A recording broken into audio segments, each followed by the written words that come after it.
All right, so we're working on the 70 Cuda. We're basically right now we're lining up all the front end, getting everything dialed in to fit the new hood, getting all the fenders in placement so we can gap all the doors real good. Got to build a core support. We're putting an oversized radiator in it with a intercooler in it, and yeah, just building a custom core support and getting rid of all the stuff, cleaning everything up. So we got to do all this before we can start doing any fender wells, finish the firewall, stuff like that. We got to get the whole front end in place.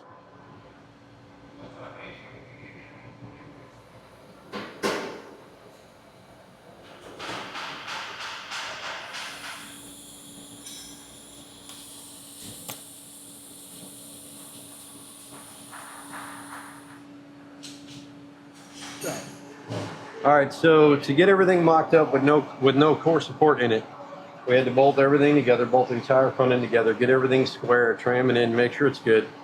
So then we supported it on this temporary brace and parallels and things to get it where it needs to go. Then I started building the core support from the top side, and then this is just a temporary tab to hold the fenders up where they go. So then I can remove all of this stuff and then finish building the bottom of the core support. But that's going to have to drop down all the way to this level because the radiator sits all the way low to get it to where it clears everything.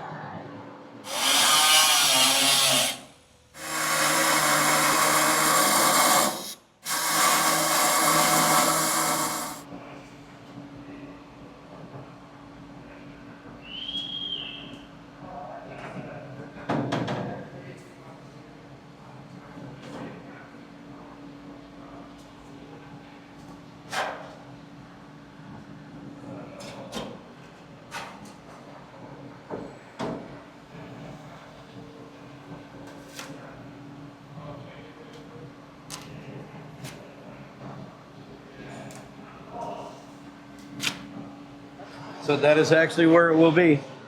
That's going to be its ride height, and then there'll be a cool cover over all of this, so you won't see any of it. But gotta hide this radiator down in there. Make a nice, pretty radiator, and then hide it where you can't see it. But that's just how it goes. So, lots of cooling.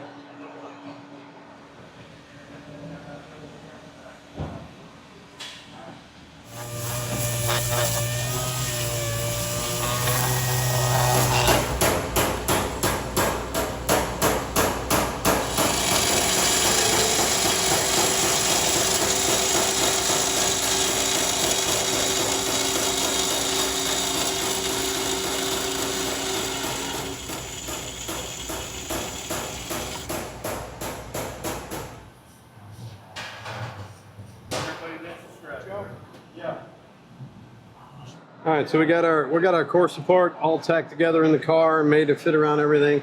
So we clamped it down to our fab table so it doesn't get out of shape when we weld it. And then once we get it all finished welded, flip it over, weld the other side, it'll be ready to bolt in.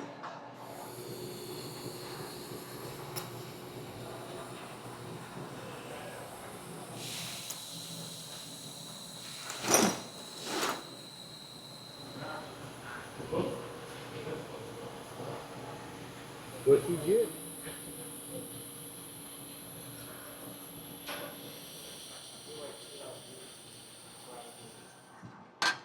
What are we doing here? We are shortening the hood latch bracket that also holds the grill and everything in, because we changed the bottom of the core support. So it has a foot that used to bolt to the old core support in the plastic, so we had to take 2 1/4 inches out of it, raise it up enough so we can mount it to the front of our new core support. And this may be just mock-up. We may be changing what this is, but I got to have something to hold everything in place right now. So this is the factory one, obviously, but it was about that long. We're just shortening it, trying to make it look like we didn't shorten it. That might do it. Yeah. That'll work on there. Tack that, and then we'll check it. Tag it and check it. Tag it and check it. Tag it and check it.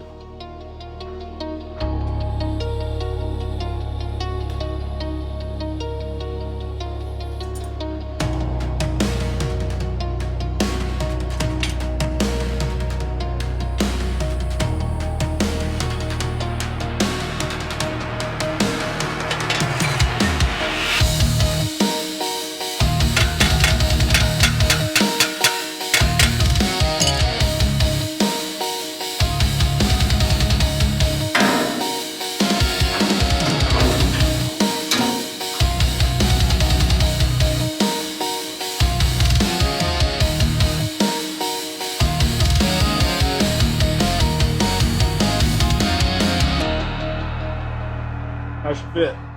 Good, good. All these holes line up, so that's good. We'll have to remake the hole on the bottom down here, but this will will straighten this flange out, and that'll actually bolt to the core support. Before it was way down here, so we want to mount it to the core support, and then we need to bracket off of it to hook to this to hold this in place, and then another bracket off the back to hold that in place.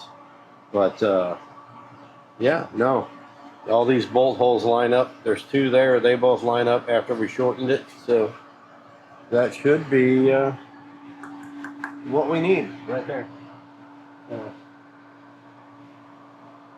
Yeah, just burn it all together and clean it up, and then we'll start working on the bottom half, because that seems to be what we need. Okay. I'm basically putting two backs in it, tie everything together, and then I have to reshape this edge to join these together. I needed to move it 1/4 of an inch and make it flat. It was made crooked from the factory, so the way our core support is that we built is flat, so this has to be flat, not twisted. And then I'm just basically building all that back up and keeping the same factory look, just changing the shape of it.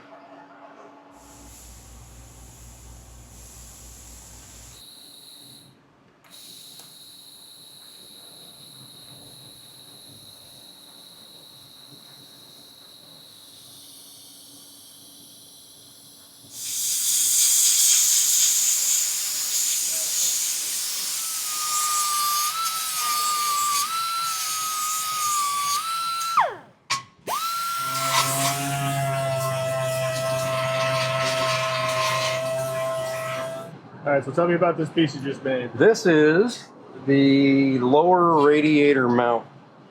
So basically we're doing a brass radiator that you can't really attach anything to, or they don't want us to attach anything to.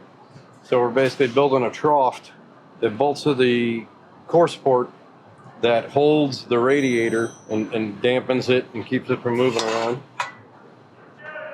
And this is the bottom section. This is the bottom section. This will, and the only reason it's dimpled and hole punched is so if any dirt or water or anything got in here, it can drain out. And it looks nice, makes it real stiff, makes it strong. And if anything got in there, it could fall out. So that's the key there. But yeah, so basically this will mount to the car, and the radiator sits in these rubber sections to isolate it. And then at the top, we'll have also some type of rubber and a mount, and then that'll go into a full engine cover and cover the radiator where you don't even see it. But this is real important to hold the bottom of the radiator and keep it from moving around.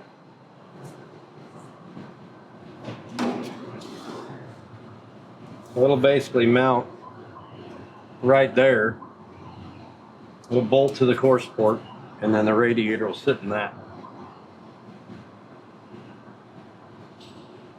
And you know, road grime or anything got in here, or water, which it will, it'll just run out of these holes and not create any issues. And the holes are also for strength, and it's lighter. It's lighter and for strength, because when you roll and dimple die something, it makes it real stiff. This is, you know, relatively light gauge, but when you put those dimples in there, it stiffens everything up. Plus the brakes and the caps on the ends. So it's yeah, looks cool. You'll never see it.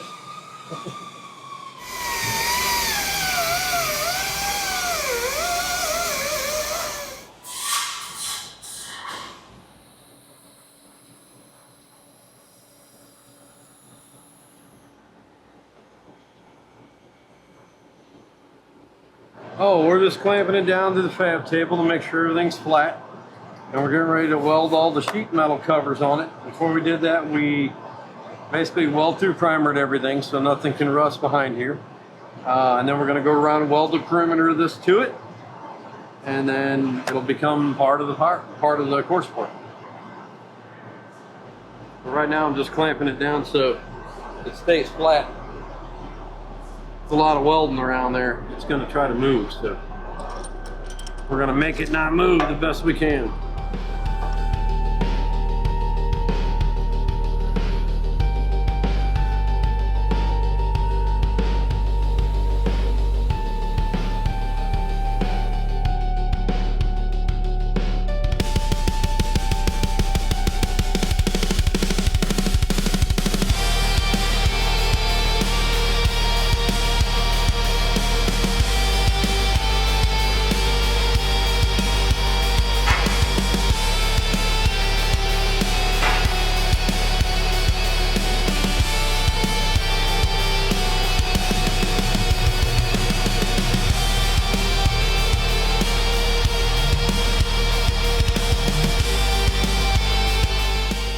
Thanks for watching. If you want to see more build videos like this, help us out by liking, commenting, and subscribing to our channel. And it's a little thing to do, but don't forget to turn on those notifications. If you want to buy merch, go to store.classiccarstudio.com. See you next time.